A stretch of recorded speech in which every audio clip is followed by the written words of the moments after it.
may mga opinion tayo na talagang pag nagbigay tayo, it's either may matutuwa, may magagalit, minsan makikinig lang. Okay? So, Tonight, ano gagawin natin? yun. So tonight, we will be having some discussion with regards to this hot topics. Mag-agree ka ba? Hindi ka ba mag-agree? Depende ka lang. Okay. Okay. Para makapainom ako ng water. Tingnan natin yan. Sige, i-check natin yan.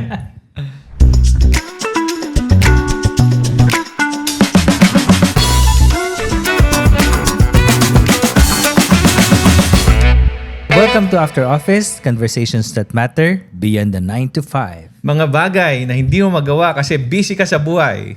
The real stuff after the responsibilities and after the pressure. Sige, our first question for the night. Kailangan bang lahat ng passion gawin mong negosyo? Nagluluto kasi ako, medyo passionate ako. Magbenta na kaya ako. At lahat ng bagay ginagawang podcast. So, Ako, paano ba? Ako ay agree ako na hindi lahat ng passion ginagawang negosyo.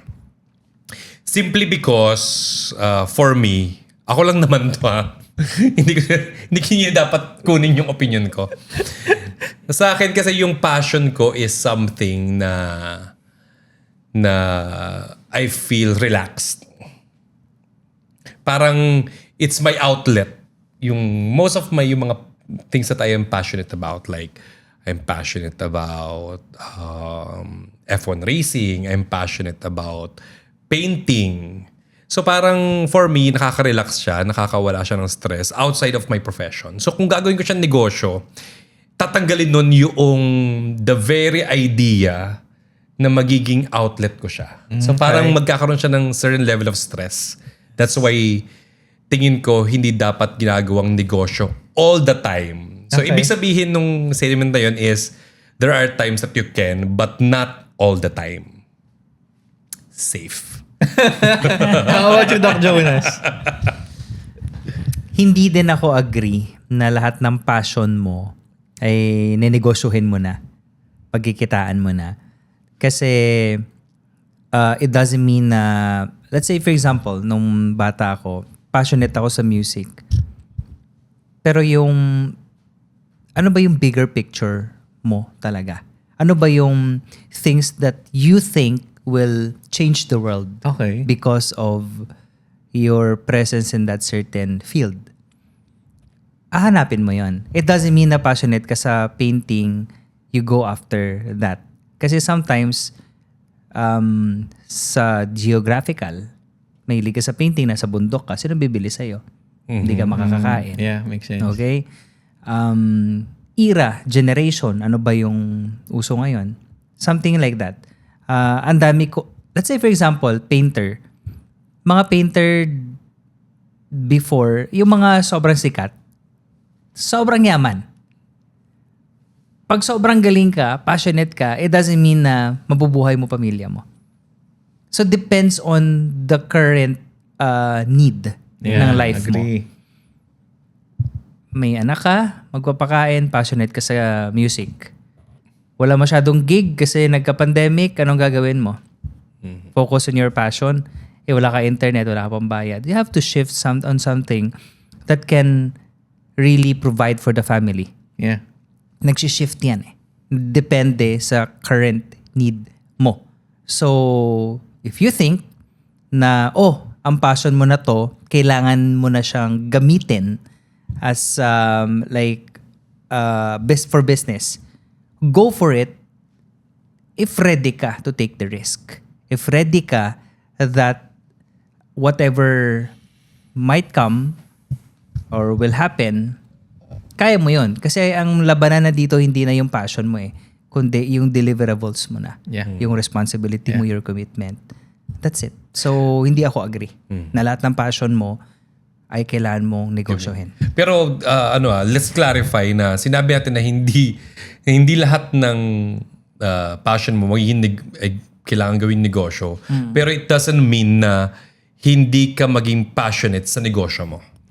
Diba? That is 100% true. Diba? So magkaiba yon. So don't get confused. Yes. We're not saying that you should not be passionate of what you're doing. We just are saying na you should not turn your passion into a business. So magkaiba. Thank you for clarifying Nahuli mo. that.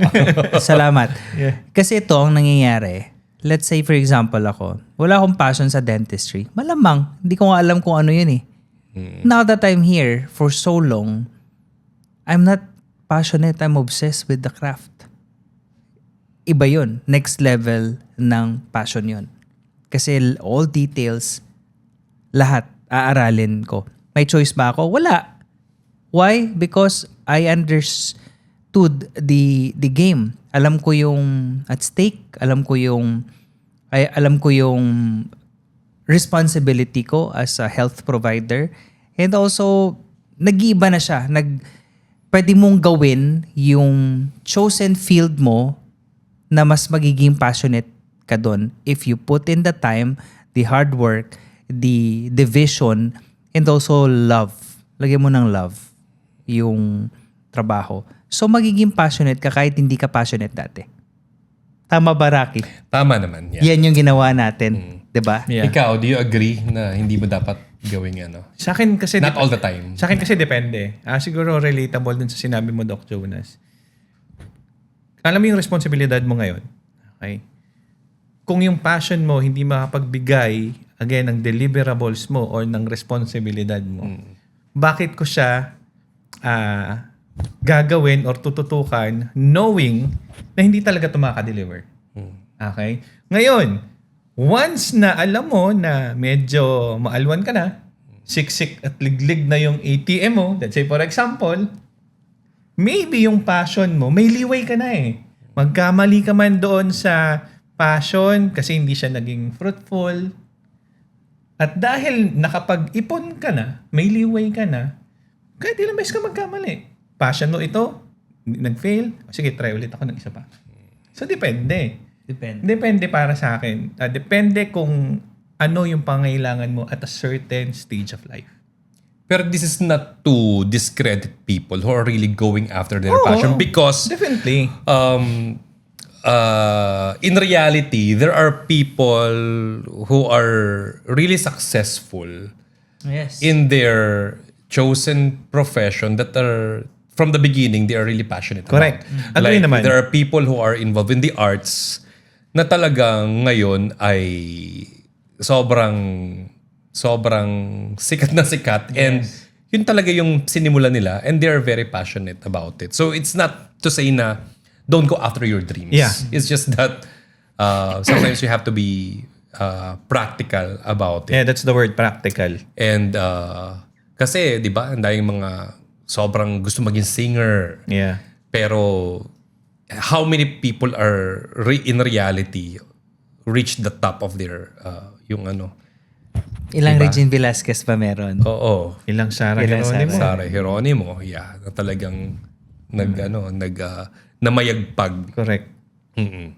So this is not to crush the dreams of little boys and girls who are starting to explore. Yeah. Pero just guiding people to really have options. Correct. Pero it doesn't mean that if it's your... Kaya nga it always, may yes, may no, may depends. Let's say for example, you are in this situation na you have all the means, you have the social media, you have the friends to back you up, you have families to back you up to pursue your passion. That is a blessing. Pag minsan kasi nag-hold back sa'yo is the surroundings. Daming kakonsider eh. Correct. Passion mo tapos 'di ba ang hirap lang pero Tsaka yung tawag dito, kung alam mo naman na ikaw, sabihin na lang natin, nag-college ka, after ng college, alam mo, suportado ka ng magulang mo. Pag nag-fail ka, okay lang, balikan ako eh. So, you can do your passion, tutukan mo, pero at the end of the day, kahit mag-fail ka, may parents ako that will pick me up. Well, very fortunate are those people na who can afford to really go after their passion. Yeah. Yeah. Yun nga. Well, the question naman is, lahat ba ng passion kailangan gawin negosyo? Yun naman yung question. Yeah. So, Ang lalim kasi kaya ang nito. sagot, hindi. Kasi hindi lahat. Yeah. Yes. Oo. Pero ang daming thought na let's say for example, ang iba, magko-contradict sila sa sinasabi natin. Na mag-agree din ako at times. Depends on how depth is your like, kung saan, ano ba yung explanation mo, paano mo to in-explain. Yeah. Like kunwari Kanye West, di ba? Oh, or ikaw nangangarap ka, you will be the next Lea Salonga. You have talagang naniniwala ka. So, di ba? Correct. Pwede naman. Correct. It's up to you. Exactly. Baga, opinion natin to, but at the end of the day, parang, ano siya, it's like a general question eh. Yeah. Pero, don't allow someone to dictate the kind of future that you want for yourself. Agree. Kasi at the end of the day, ikaw yun ang magde-dictate, ikaw yun mismo ang magdadala kung saan man. So with your belief, with your hard work, and patience, and blessing from above, then you will get it. Pero, yun. Ikaw yun. Don't allow people like the opinion of the rest na, hindi pala pwede yung passion na ano. Hindi. Don't allow that. If you believe that 100%, pursue that. Without shade of doubt dapat. Pag may doubt ka, reassess yourself. Hindi, tsaka at the end of the day naman, ikaw naman yung maka-experience ng consequence. Mag-harvest ng Exactly. ng blessing. Diba? So, tama yung sinabi mo, Doc Jonas. Huwag kang makinig. Kung ano yung napag-desisyonan mo, at least alam mo yung possible mangyari. Negative na mangyari. And then if you decide go for it, go for it. Yeah. Oh, anong next na question mo? Let's move on. Ano yun? Para sa first pa lang, may pinagpawisan ako ano ba sabihin ko dito sa topic na. Next question. Ito na narinig ko lang, no. Pinagtatalunan din to.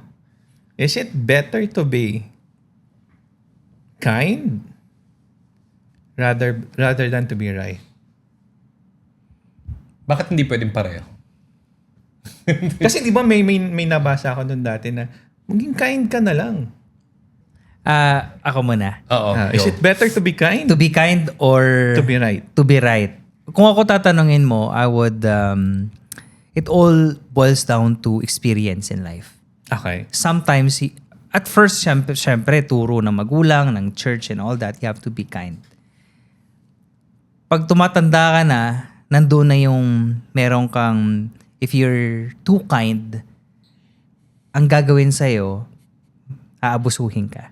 Okay. Okay? So, nagkakaroon ka ngayon ng battle in your head, debate in your head, na should I be kind or should I sometimes impose because I'm right? Impose my will kasi ito yung tama. Ego. Pwede ego, pwede din yung parang you want to teach them how to treat you. Okay. Yung bang pagiging kind is yung ba yung ibig sabihin ng ano na yan, ng kawikaan na yan. In kind or in Hindi, yung being kind is being weak or yung ba yung ibig sabihin? Let's say for example, nasa clinic ka, may mga patient ka, alam mong nagkamali. Being kind is agreeable, very agreeable ka, ganon? Parang, pero alam mo parang, hindi lang siya agreeable, hindi lang siya papasok doon sa aspeto na maitama or hindi mapahiya yung isang tao. Let's say for example nga, nasa clinic ka, nandyan yung mga patient mo, mga owner ng mga dogs, tapos meron kang staff na nagkamali. Okay. Sa public. Will you be bold enough to talk to that person na mali ang ginawa mo? Or be kind enough to... I believe you can be both. Okay. Be kind to handle it in a way na hindi siya ma-offend, Okay. but firm enough to let them know na nagkamali siya. Okay. So feeling ko you can be kind at the same time you can enforce yung kung ano yung tama. Kailangan bang it's one or the other? Sige, may tatanong ko. Ibang setup naman, Doc. Ibang So ang setup. sagot ko dyan sa question na yan is it depends. It depends. It depends. It Experience. depends. Yan sinasabi ko kanina. It depends. Experience. Hindi ko alam kung maganda tong tanong na to Let's ha. go. Pero wala, ikat mo na lang kung ano ha. Let's say for example, pag uwi mo ng bahay, Yun. Nako, may mga you're with your naman wife. ito. Be kind. Di ba? Will you be kind enough or be right enough na, teka, mali yung ginawa mo. Pero pag sinabi mo yung right, outside ako lang buka. Possibly. Nagigets niyo ba? Alam mo, we are walking on eggshells dito on thin ice dito sa mga sinasabi mo. Ano ba yung nasa next ng list na pwede natin ibang pag-usapan? Pwede naman. Viral ba? Hindi. Tingin ko, ang sagot ko dyan sa tanong na yan is talagang it's a matter of hindi, talagang yung mga ganyang questions is it will depend on how good of a communicator you are. Okay. And kung gano'n yung deep level ng communication meron kayong mag-asawa. Okay. Kasi if you are mature enough and both of you is naging culture yung you communicate well, kung ano yung communicate well on a daily basis, feeling ko hindi magiging issue. Okay. Okay. Pag halimbawa nagalit ka, sa pagdating mo merong maling nagawa at nagalit ka, kung meron kayong culture of proper communication, masasabi mo yung mga hinaing in a way na dapat hindi siya ma-offend. Or kung ma-offend siya din is meron siyang enough grace na ay galit lang to. And sige, I'll take it now and then later pag-uusapan namin ng maayos when everything has settled. Feeling ko it takes years of practice na feeling ngayon nga is medyo hirap pa rin kami dyan. But Halos lahat tingin ko naman. ganun ang proper way. Yeah. Hindi dapat na you brush things under the rug para lang to keep the peace because it will eventually boil over. Hindi, tama naman yung sinabi mo, Doc, no? Pero let's be realistic enough na hindi naman lahat ganun at hindi siya ganun kadali. Tama? Parang ano lang yan. Ito, nakita ko lang din to sa isang video. May nagtanong yung asawa, yung babae, sa lalaki. Sabi niya, bakit ba pag may argument tayo, hindi ka nagsasalita? Okay. Sabi nung lalaki, tatlong possible answer kasi yung scenario. Number one, sabi niya, pag sinabi ko yung tama, possibly magagalit ka. Okay. Pangalawa, gusto kong sabihin yung gusto mong marinig, pero the problem is, hindi ko alam kung ano yung gusto mong marinig. Tahimik na lang. Yung pangatlo, ang sabi niya doon, if I do it logically, hindi ko alam kung if you're matured enough or sabihin na lang natin na kaya mong i-take having said this logic. So might as well, tahimik na lang ako, i-keep ko yung peace. Yun yung ako, hindi lang naman sa amin, talagang challenge ito ng maybe ng isang lalaki. I don't think so. Or I don't know. Pero ito lang yung alam kong nangyayari. Hindi pa ganoon taas yung level of community. Kasi sabi mo, bakit? Pero tama naman nangyayari yun eh. Na-experience niya. Ganon. Oo. Kasi pag nakikipag-usap ako sa ibang kaibigan, ganon din sinasabi nila eh.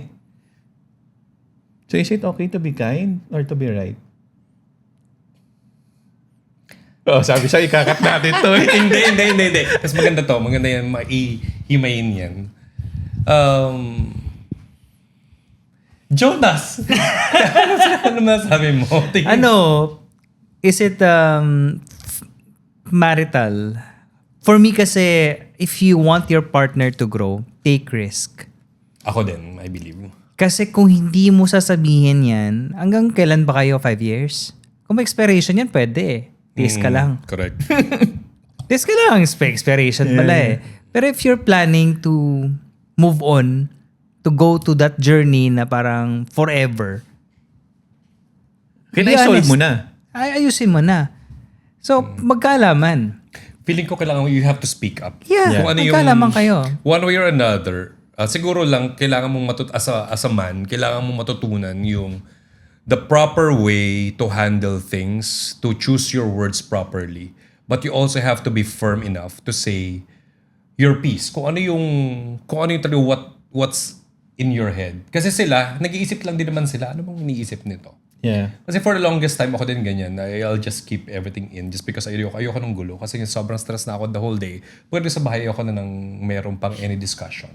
Pero through the years, natutunan ko na hindi healthy for us and unfair din sa kanila na nag-iisip sila kung ano yung iniisip natin. So might as well just say kung ano yung problema. Yeah. Siguro it will take a certain level of maturity for you and for also your spouse. Yeah, the couple. Na kaya nyong you have to reach a certain point in your marriage na you can sit down as friends na kaya nyong sabihin na ganito ang nangyayari without any preconceived na notion against this person. Yeah. Parang if you see this person as a partner in life, dapat hindi mo siya kaaway. Dapat lahat ng sasabihin mo at sasabihin niya is something that could bring you guys closer. Not na para siraan siya, ikaw kasi ganito, sama na ugali mo, ganito, ganyan. But something to improve on. Yeah. If you take it na sinabi sa'yo na, ay, ganito kasi, ang problema is, napapagod na ako. Sana ikaw naman ang next na magganito ng task na ganito. This person sa kabila, dapat matutunan niya to take it positively. Na hindi siya ma-offend. Or kung ma-offend man siya, sabihin niya na, ay, na-offend ako sa sinabi mo, pero dapat ganito yung gagawin natin to improve yung situation. So, tingin ko, Eventually. It Pero you takes start courage. by speaking up. Yeah. Kasi without speaking up, Hindi, tsaka ang ano ko dyan, Doc, di ba yung being right is actually being kind? oo. Diba? Yeah. So, siguro it depends na lang doon sa, kasi, Bakit siya naging kind? kasi Oo, ako, pero you're telling the truth eh. Di ba? Not all the time. Cultural. Let's say, cultural. Naniniwala ko, cultural, maturity, and also your, babae ka, lalaki ka. Kasi pag girls Yeah. kasi they're more emotional eh. Mm. For men, we can take it eh. Like, tangin ng pangit. We're logical. Parang, Yeah. ano nangyari? Kunwari, sabihan akong, ano ka na pare ang lapad na ng noo mo Parang okay lang. I mean, parang ganon. Sabihan mo yung babae nun. Na-offend. Offend. So, depende. Kasi usually, generally, hindi ko alam sa iba, pero kung ako sabihan ako noon, parang okay lang. I mean, okay. Parang it's fine with me. Kasi depende, bro. Hindi, kasi hindi ako ibig sabihin na tama ka, magiging kind ka. Hindi Okay. ibig sabihin. Baka logical ka lang mag-isip. Baka masyado ka lang logical. Okay. Kasi ang stand ko dyan, Doc, kung tama yung intention mo doon sa isang argument or maybe a topic, it's better to tell the truth. Whether sabihin na natin, masaktan mo siya. Hindi, feeling ko it's the way you say it. Yeah. Number one, isa yan sa factor kasi yung communication, yung tone of voice maybe, or how you deliver it. Pero at the end of the day, ako, I firmly believe na if magandang intention mo, you do it with love, Tell the right. Alam mo kasi, pag marital, hindi mo matatago. Yun lang. Naglalakad ka pa lang papasok, hindi ka pa nakikita ng asawa mo. Alam ka na niya. Naramdaman ka niya ito, bad trip to si May Sherwin. bad vibes sa parating. Oo. There's a Nararamdaman storm ka niya. looming. Oo. Ganon. Hindi ka pa nagsasalita kahit anong ayusin mo sa pagsasalita mo. Wala, may sagot na yan sa utak niya. Parang yung sinasabi mo na preconceived notion, ano? Kaya dapat nga is kailangan is Kailangan ng training. Ha? May referee. Kailangan mo ng training yan nga. Kailangan is open, both parties are open to feedbacks and open to na mag-grow na kung ano opinion ng isang tao, hindi naman ibig sabihin na ginajudge ka na yung pagkatao mo. It's just one aspect. So, and it doesn't mean na hindi ka na niya mahal. Correct. So, dapat lang is, feeling ko naman for men, dapat talaga is mas more gentle on how we say things. Kasi mas mas fragile. Mas madali silang ma-offend. Tayo kasi kahit anong sabihin, parang baliwala, is pasok yun, labas sa kabila. Sila is dinidibdib. So, kailangan is yung atake mo is really Very more gentle. Na, So talagang napaka-importante ng communication, ano? Ng delivery. No? So it's not really about being kind or being right. It's really communicating kung ano yung... so ang sagot ko dyan is depends talaga. Depends. Pero minsan kasi kung gusto mo talaga Nasa topic ka tayo. kung babaguhin mo talaga yung mood, kung babaguhin mo yung mood ng babae, babaguhin mo talaga yung how you think sa kanya na hindi siya yung babaeng pinagsasabihan mo. Let's say for example, bad trip siya. Sabihin mo, ang ganda-ganda mo talaga. Sabihin mo sa wife mo, tapos batiin mo siya ng todo. Tapos, wala, yun lang yung topic mo. Oo nga, feeling ko yung compliments is compliments lang. Or maybe food, no? Kain muna tayo. Feeling ko kasi wala ating depende rin kasi sa kinalakihan mo na na culture eh. Pag hindi mo nakalakihan yung ganitong culture, parang medyo awkward sa'yo to say things na ganun. Kasi tulad sa amin, hindi naman uso sa amin, magugulat ka. At magugulat siya. Yung pamilya ng babae, parang ginagawang popcorn yung I love you. Sa amin, parang kahit birthday ko, hindi ko maririnig yun nung bata ako. I love you. Sa kanila, parang every 5 minutes may nag-I love you. So parang nung simula nung marriage, parang sobrang hirap na hirap sa akin to utter those words. Pero habang tumatagal talaga, you learn na ito yung love language ng tao. Naging masaya siya when you say these things. It doesn't mean na hindi ka sincere when you say it. It's just that may learning curve eh. Love language, no? Love language. Importante talaga. Hindi ko pinapaniwalaan yan before. Pero importante siya. Pero importante siya. Sa akin, gifts So, alam nyo na. At the end of the day, these, itong mga hot issues or hot topics that people give different opinions about. Sometimes you don't really have to have an opinion. Hindi naman kailangan na meron kang side na panigan lagi. So if you have strong opinion about something and you know that it would hurt a lot of people, maybe it's not really something that you should really dig deeper or magbigay ka pa ng opinion, lalo kung hindi naman siya, it's outside of your expertise. Or sometimes people would always give different opinions about certain things na they know nothing about. So sometimes minsan hindi naman natin kailangan talaga magbigay ng strong opinion about something. Exactly. I also agree with that. Na be kind enough to sometimes avoid giving your 2 cents if they don't need it. Yung parang just relax and just let the man enjoy kung ano man yung opinion niya. Bahala siya. Entitled siya doon. So, sometimes, yan yung tanong. Minsan, to be kind, to be right, or just sa gilid ka lang. Sometimes depende kung affected ba yung family mo nun sa opinion niya. So you have to stand 100%.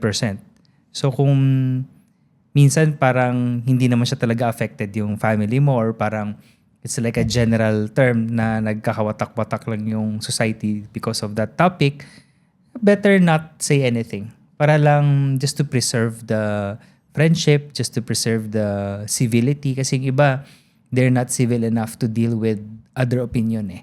So, nang-aatake talaga sila. So, just relax. Yeah, And learn to coexist. Yeah. Even if people have Coexist, different yes.